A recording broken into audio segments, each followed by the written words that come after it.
I'm JR. And I'm Stacey. And this is Sparrows Under Review. At this time, right now, we have King Germ from Pod Saving My Marriage on our little bit we're doing with him for a quick little ad that we're going to throw in our show for him. So, King Germ, please tell us real quick about your new show. Thank you, JR, for calling me. Well, as far as my new show, it's kind of the same as the old show. If you're not familiar with the old show, we was previously known as the Procast, but we did some rebranding, and now we're showing people how Pod saved our marriage. It's basically, think of all your TV couples. That's what you have with me and my wife. We don't always agree. We disagree most of the time, but that's where the magic comes from. You can catch us every Friday on all DSPs. And hopefully you will come and listen and get entertained by us, and so we can show y'all how we are saving our marriage with podcasting. Before I get mad. Hey everybody, welcome. This is Stacey. And this is JR. A little bit extra there. So we are at the Lexington Comic and Toy Convention, and we picked a couple items up today. These are called Mike's, or not called. These are from Mike's Minifigs. And more. So basically, what this is they're Lego toys. But he puts them in a case, he creates a card, he puts it in the back of the case so you know exactly who it is. I mean, you can tell who it is by looking at the character, obviously. If you're a fan of that person, that's how great these are. He builds this little Lego stand, kind of, like a little platform, and he puts them in there in this nice plastic box, and they're so exciting. This is the second time we have seen Mike, and one of the major reasons why JR wanted to come to the Lexington Comic Con today. Yeah, no doubt in that. And real quick disclaimer, whenever you get one of these items from Mike's Minifigs, it is stated, all artwork used on these cards is used as fan art. All rights belong to the original artist and property owners. That's something that I like to put out there very fast and very quick, because he is an amazing man, him and his wife, in doing these. Right, you're not buying the name. You're paying for his time and the cost of the material. No doubt in that. Now, what I have in front of me right now is Optimus Prime from Transformers Generation 1.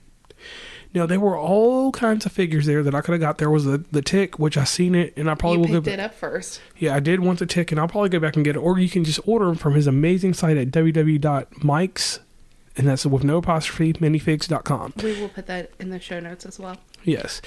And like, the articulation of the character is amazing, because it does what a Lego does. Its legs bend, its arms go up, but he put a giant blaster. The blaster that is famous from the Generation 1 cartoon with Optimus Prime there. Now, this wasn't my first rodeo with him. Right.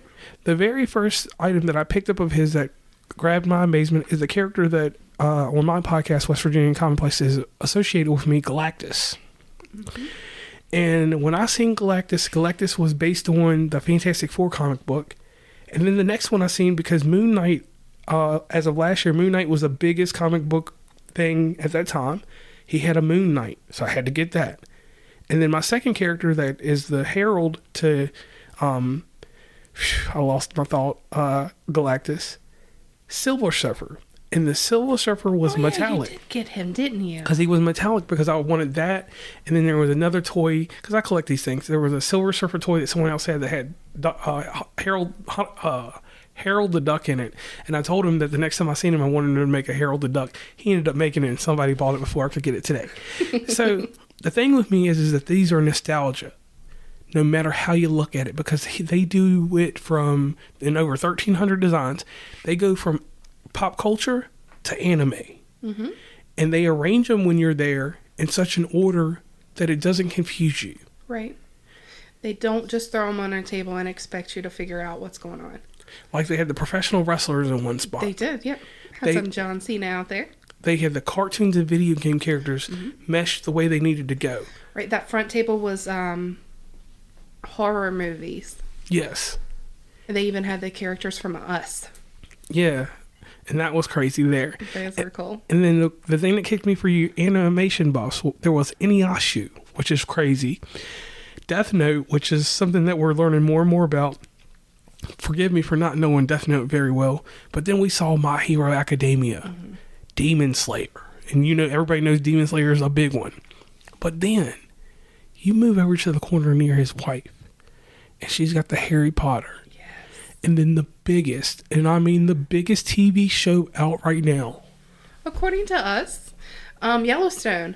So at first I went in there, I want to get the Harry Potter ones. He did have to increase his prices from last year, but that's expected. I guarantee you his cost of materials went up. But he still does a really good job at his price points. He has a single item for one price, and then he does a 3 for whatever. You'll have to look at his website for that, because I don't even remember what they were right now. So I went in with the mindset, I'm going to pick 3 characters, because I remembered that's what he did last year. I'm going to get 3 of the Harry Potter characters. That's what I want. Because I'm on that big kick of Harry Potter, trying to get JR to finish the other movies so we can get some reviews done on them. And then I seen Yellowstone. I'm like, my dad will enjoy that. I mean, I'm not going to give them to my dad, but he's going to enjoy it. So I picked up John Dutton III, Beth Dutton, and Rip Wheeler. Rip. Yep. I also have a cup that says everybody needs a little Rip Wheeler. And it's an ugly Christmas sweater, and it is amazing. Danielle did that cup for me. If you're interested in a tumbler, let me know and I'll send you her details. But that's all they had for right now. I don't know if maybe someone came through and picked up the other ones. I'd like to grab a Casey one. I don't want the dude. I don't want the adopted kid. I don't want his. Okay. But I think my dad is going to enjoy these. I'll let him put them on underneath his TV for a little bit. And then we picked up Hagrid and Harry Potter with Hedwig. The Bulls is online again. I'm getting tired of the Bulls. Yeah, we the Xbox we're in the room right now. We're recording. We've done 8 shows already. Right. This dude pops on every 30 minutes. And it gets on my nerves sometimes. He don't even play games on the Xbox. Right. He just gets on there and then... I think he gets on and then logs off, and then he comes back on later to see who notices. Do you even know who that dude is? Yeah, we used to play games at some point. I forgot who it was. But do you know him? Yeah, we used to work together. Oh, okay. At the Stanford factory in Charleston. Making Ford Transits. So, the Bulls, if you ever listen to this show, please stop logging on all the time. We get it. You own an Xbox. So, Hagrid has a pink umbrella and a lantern. And the details on that it just blows me away. And of course you have Harry, and he's holding his wand, and Hedwig's right there beside of him. And I'm glad that I went with these 2 over the other ones. And I can agree with that too. And for anybody that knows, I just call that bird the white owl. I liked it because the white owl, you can articulate it by turning it. Inside, you can pull the cover open and turn it. Yeah. And I like the cases and everything that they're sitting on. And I like that little track because he puts 3 tracks of... It's kind of like a platform. Yeah, he makes a platform with 3 pieces of Lego, and it makes sense. Mm-hmm. And just like with the Optimus Prime, you can see with him, that gun is big. Yeah. And it makes sense because that's the accurate gun from Transformers. And... he is going to make a Megatron version of Generation 1 when that one comes out. Woo!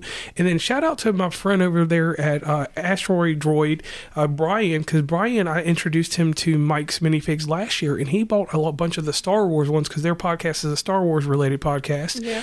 And he does Drink at the Movies, my favorite film podcast. I mean, we do a good one too, but they have a theme to there, so definitely shout out to them over there.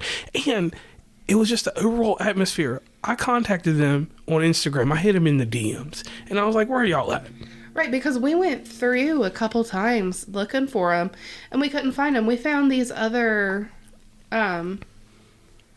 versions. Other versions, yeah. And I'm not saying they're lame, but they weren't as... curated. Yeah, that's a good word, yeah. And I know that you're going to have people that have similar products, and I've seen a lot of that this year. Yeah, a lot. Like the metal paintings and drawings and stuff like that. That was in full effect this time. Yeah, I've seen like 2 or 3 different places like that, and I'm just like, oh, okay. Where's my original dude at, though? Yeah, wherever the original metal dude from Huntington. I gotta support him. Sorry. Yeah, definitely gotta support him. So in this review, you know, you look at these toys, and I open it up to look at mine just so that I can tell you. Right. And we don't open them up. We didn't open up the other ones before. Like, I've moved my character around, and you look at the paint on these, the detail in the eyes for Optimus Prime. He has silver around, but they left an etching. They left an opening for the blue part in his eyes. And that's amazing because that takes a lot of detail, because I won't even let Stacey look at that. If you see Optimus Prime's eyes, in the very little corners, they left that blue part open. Yeah. Now, does he... You talked to him a little bit more than I did. Does he paint these figures, or does he just find them? They do all detail on them. Oh, that's really cool. Like, he paints these? Yeah, he takes care of... I think we need to talk to him. We'll talk to him a little bit more. We'll have to figure that out, because this is a lot of detail. And if he's actually doing all this...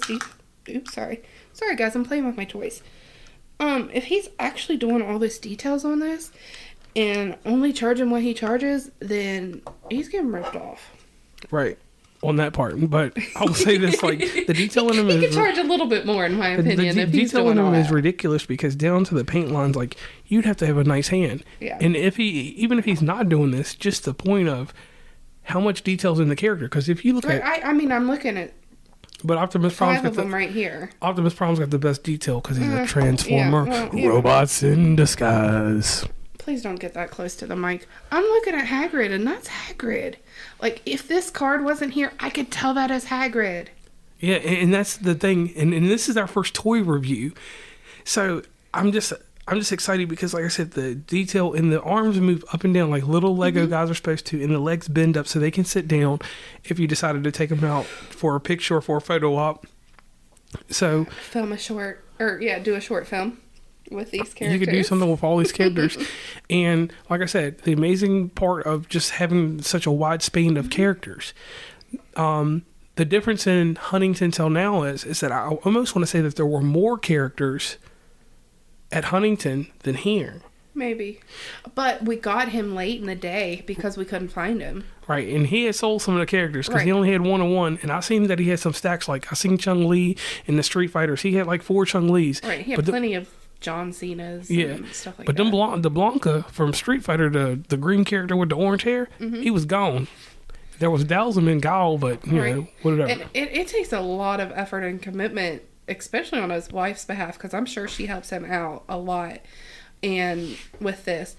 But to have these organized as well as they do is amazing. Yeah, it's crazy. Yeah.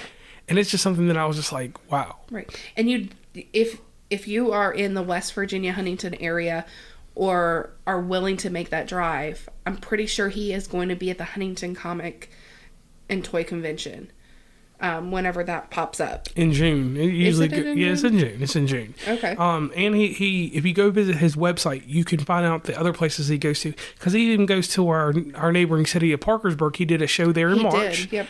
At the first toy convention there, and it looks like that he goes around the circuit pretty well. August 12th and the 13th. Oh, August 12th. I thought, I think it was in June. Something goes on in June. I don't know. Tickets go on sale in May. Maybe you're combining all of that stuff. But I'm excited for that. They don't have anybody announced yet that I can see. But I'm pretty sure Mike is going to be there with his minifigs. And like I said, these are amazing. If you're a collector of any sorts, he has the Twilight, the Harry Potter, Yellowstone, a lot of horror movies, Us, Jaws,